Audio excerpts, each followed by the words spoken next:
It was a warm Saturday afternoon when Sarah, a mother of one, decided to spend some time going through the attic.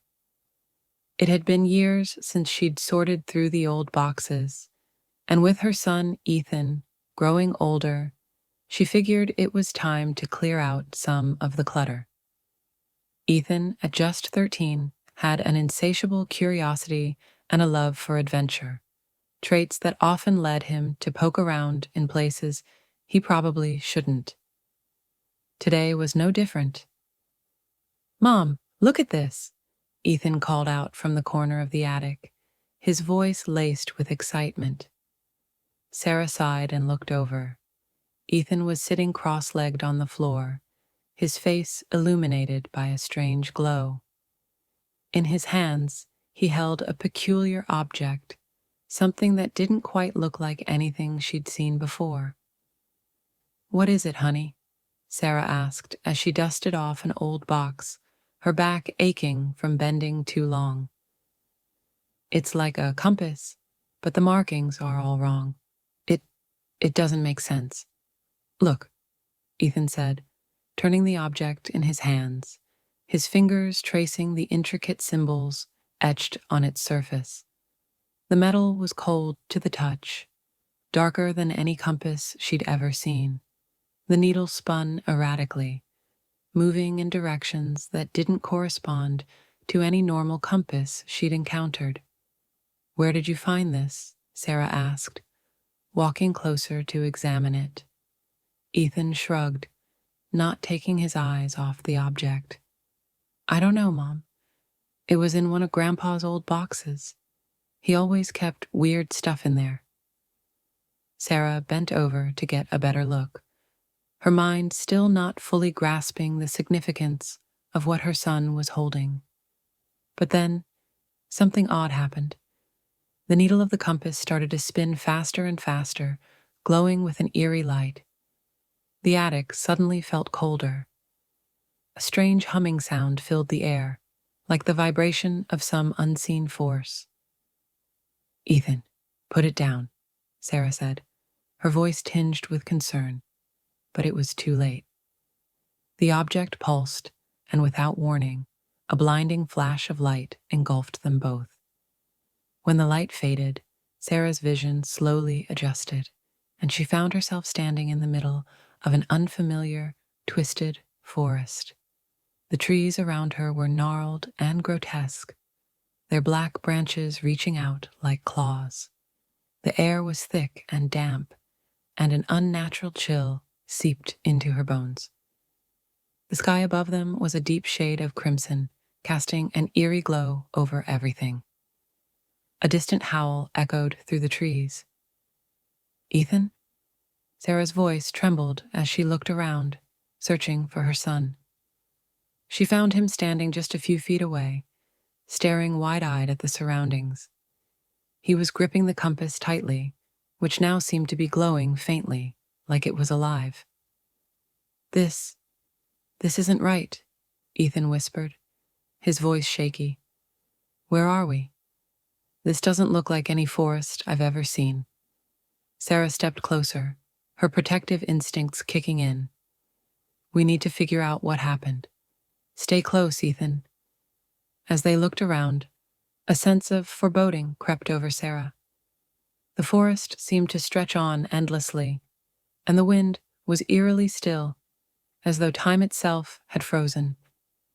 Suddenly, a figure stepped out from the shadows. A woman, dark-haired, pale, but eerily familiar.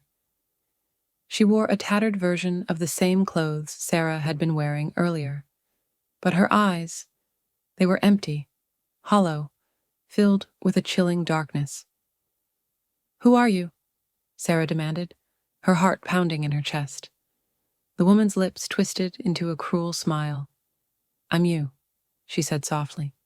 "Well, a version of you." Sarah's breath caught in her throat. "What?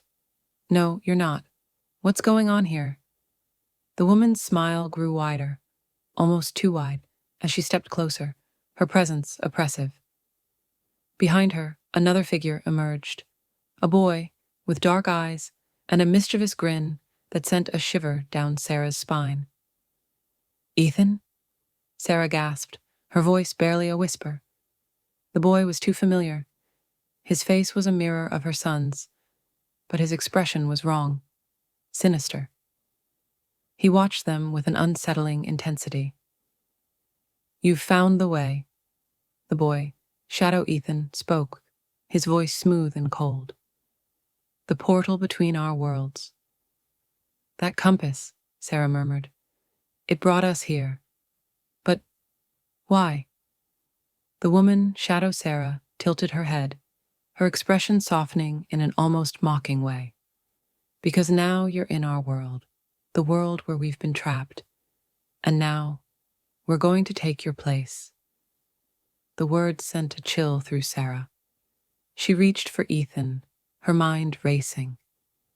The air seemed to grow heavier, more suffocating, and the trees seemed to loom closer, as if the forest itself was watching them. "Take our place," Ethan repeated, his voice trembling. "What are you talking about?" Shadow Sarah's smile faded, and her voice grew darker. "In this world, we are cursed. We've been trapped here for so long, and now we've found a way to cross back. By taking the lives of the originals. You." "Mom, what's happening?" Ethan looked at Sarah, fear in his eyes. "We have to get back to the attic. There's no other way," Sarah shouted, her voice hoarse. Behind them, the figures of Shadow Sarah and Shadow Ethan were getting closer. Their footsteps were quick, unnaturally fast, as if they knew the forest better than Sarah and Ethan ever could. With a desperate push, they made it to a clearing in the center of the forest, where a large, swirling portal opened in the air. A crack in the sky, filled with shifting lights and dark shadows. It looked like the attic, but different, distorted, warped. "This is our chance," Sarah shouted, grabbing Ethan's arm and pulling him toward the portal. Just as they stepped into the vortex, a scream echoed behind them. Shadow Sarah and Shadow Ethan were right on their heels, their twisted faces full of rage. But in an instant, everything went black. Sarah's eyes fluttered open. She was back in the attic. The dusty boxes were exactly where they had been before. Ethan was standing next to her, shaking, but alive. "It's over," Ethan whispered, his voice trembling. "We're back." But as Sarah looked down at the compass in Ethan's hand, it began to glow again. A chill ran down her spine. This was far from over.